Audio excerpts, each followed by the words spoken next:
Ladies, gentlemen, welcome back. And today we're looking at the new tier 4, the Swinefeathers.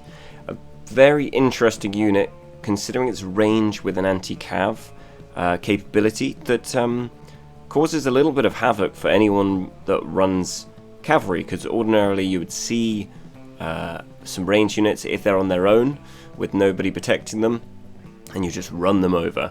But these guys having a way to stop that is super interesting. A lot of units are very similar, slightly better than each other, but do relatively the same thing. So having these guys is quite interesting. So in this video, we're going to go look at their vet line, look at the doctrines I put in them, and then we're going to get into a little bit of gameplay and commentary, and I'll just run you through what I'm doing with them and my thoughts on them and stuff like that. So sit back, relax, and enjoy. Okay, so here are my Swinefeathers. We've managed to max them out, lots of unit medals used, and yeah, they are interesting. I've been actually having a lot of fun, and if you play these guys well, it's so dominant. It's really good. Like, it's not, they don't do a huge amount of damage, but just having that that anti-cav capability can just really make people using cav have to think twice about sort of jumping on the range. So first off, we've got obviously 3 abilities here. We've got attack area, that's just your normal shoot. We've got triple shot that basically sets them up very similar to the Imperial Arquebusiers. Can never say that word properly, but basically they form ranks and shoot, and it does a bit more damage, and they shoot a bit faster.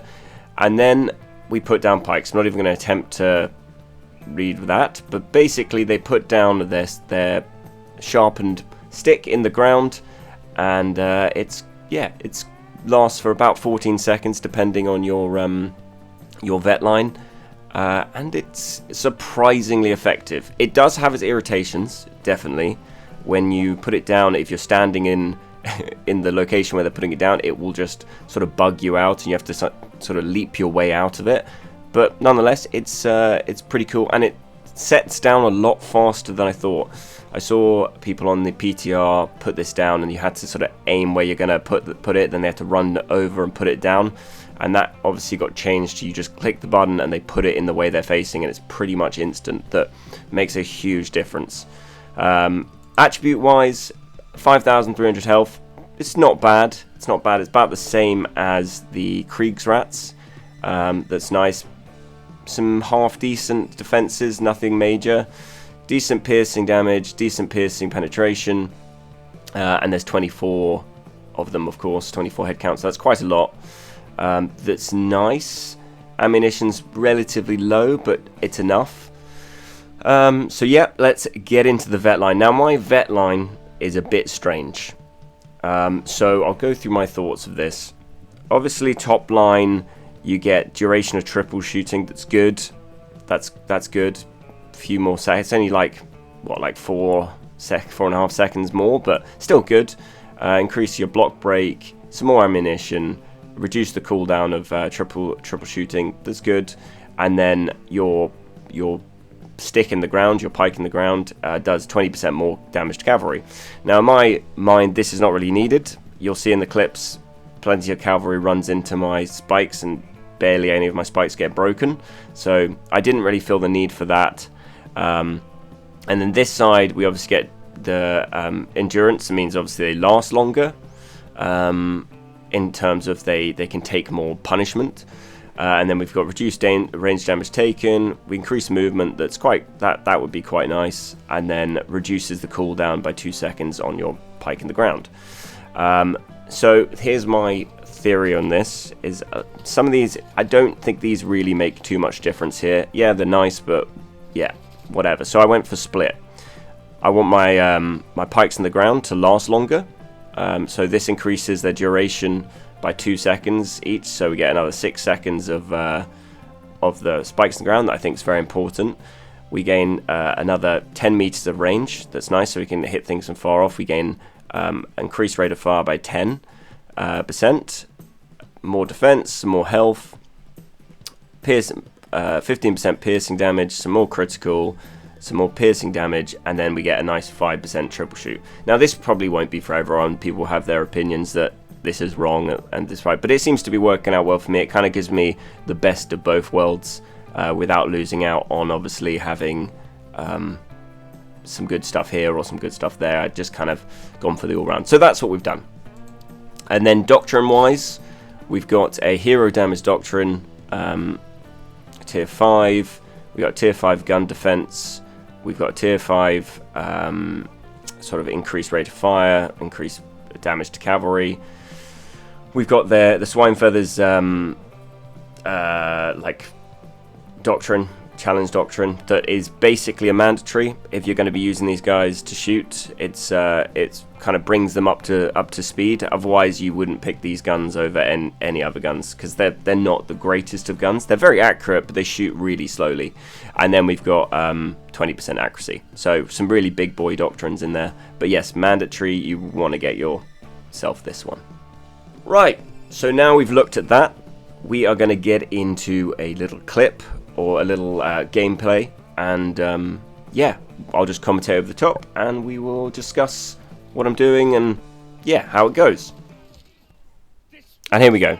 We've got the Swinefeathers coming out, and I've been using this unit a lot. Obviously I've been trying to make this video for a while, just getting clips and stuff, and I will say this unit is quite situational, kind of map orientated.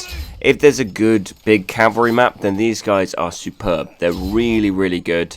It puts a fear of God in cavalry players, because they don't know if you're using these guys, or like it kind of just doesn't allow them to charge groups of range that much. Just because if they're there and the hero is watching, you know, you just press one button and suddenly their cav is dead. Yes, you'll probably lose a few guys on the way around, but yeah, it just has an extra little element of being a bit of nerves to it. But saying that, there are obviously maps where these guys just not worth it. The other thing I'd say, change their appearance. Make them just look like a random gun unit, because at a glance, if a cav player is coming around the corner and you've put the pikes in the ground, they are so difficult to see. So if you make these look like any cav unit, then any gun unit, any other gun unit, then yeah, you can get away with quite a few kills. But here, we're just doing some long range shooting. Unfortunately, they turned their back on my guns, so yeah, we're getting some decent damage in, and the range is pretty good. The range is good. Obviously, you've seen my vet line, so yeah, we get an extra 10 meters of range. Unfortunately, we get a treb there. We lose, what, 4 units, so not great, but yeah, the range, the damage, the accuracy, using triple strikes, using yeah, direct shots, good damage, but it doesn't really scratch on something like Kriegsrats. Fully mastery Kriegsrats do so much damage. The other thing to keep in mind is every time you put spikes down, you're gonna need to run back to the supply point to get your pikes back. So I'll fast forward that bit. Every time we send them back, we're just going to do a little fast forward. But yes, I've been really enjoying them. I think they definitely have a place, and I think a gun unit that has this capability, and they're pretty speedy. That means you can get them round to points where you need them quickly. They're accurate enough to kill heroes. It's just puts that little bit of fear into cav players if you're sort of in the back lines and put them down. And as I said, the pikes, or the whatever they're called, I'm not even going to attempt to say their actual name, but the spikes you put in the ground, they are actually extremely hard to see. So that adds a little added bonus to obviously bringing these guys along. So from that point of view, I think they have values.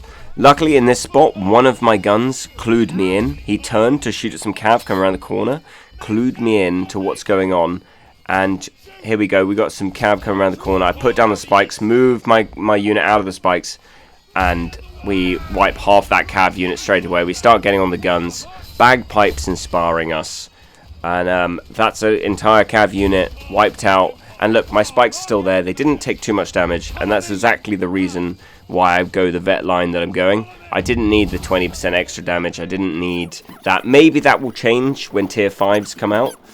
And you might need the extra damage or the extra durability, but as it stands right now, I had plenty of pikes left in the ground, so I didn't really feel like I needed it.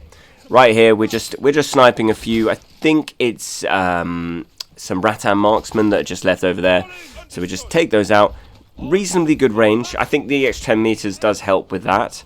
But yeah, they're accurate, and that's nice. And it's a slow rate of fire. The damage is okay. It's not the highest gun damage you can put out, but it's reasonable. You know, they could have made the sort of the shooting element of these guys terrible because they're anti-cav capabilities, but they made it good enough that it still does stuff. Put down my spikes here. The guy notices, and you can see him thinking, oh damn, you know, he's got his spikes out. So I move my guys back into my spikes, and we start nailing the rest. He did a great job to avoid chucking his Kriegsbrunders directly into my pikes, or my spikes on the ground. But yeah, you can see he just had to think. He had to double, you know, check himself that he couldn't come over and do anything. As soon as he clicks the button to send those Kriegsbrunders into a frenzy to try and kill, they would all run into those pikes.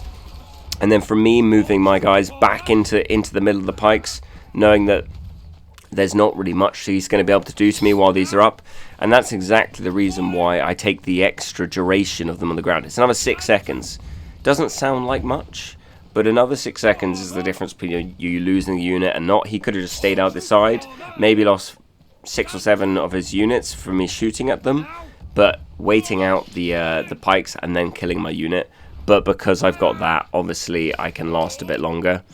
I see these men-at-arms here coming by, so I think I was having a little shoot. And the nice thing is these guys all shoot at once. They really like line up their shots. It's not like other musket units where they go sort of individually all shoot at separate times. They seem to just nail them at the same time. That's quite nice, especially for killing heroes. It does pick up some hero kills every now and then. I would say their shooting capabilities are much more like Shenjis than Kriegsrats. That makes sense because obviously Shenjis do things in this sort of, they have their bomb, so they're not 100% about shooting.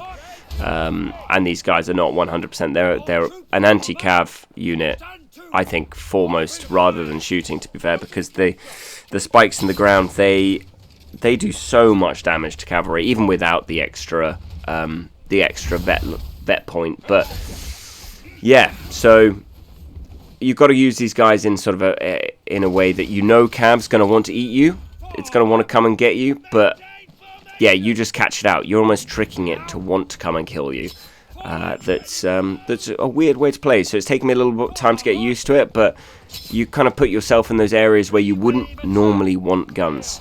So we're coming up to the end of the game here. I'm just getting a few shots off. I see this guy coming in here. He's got a few cav behind him, the mall there. So I thought I'd just turn my gun, start shooting at them, and yeah, I kind of mucked this one up, but I put it down and get myself stuck in the spikes.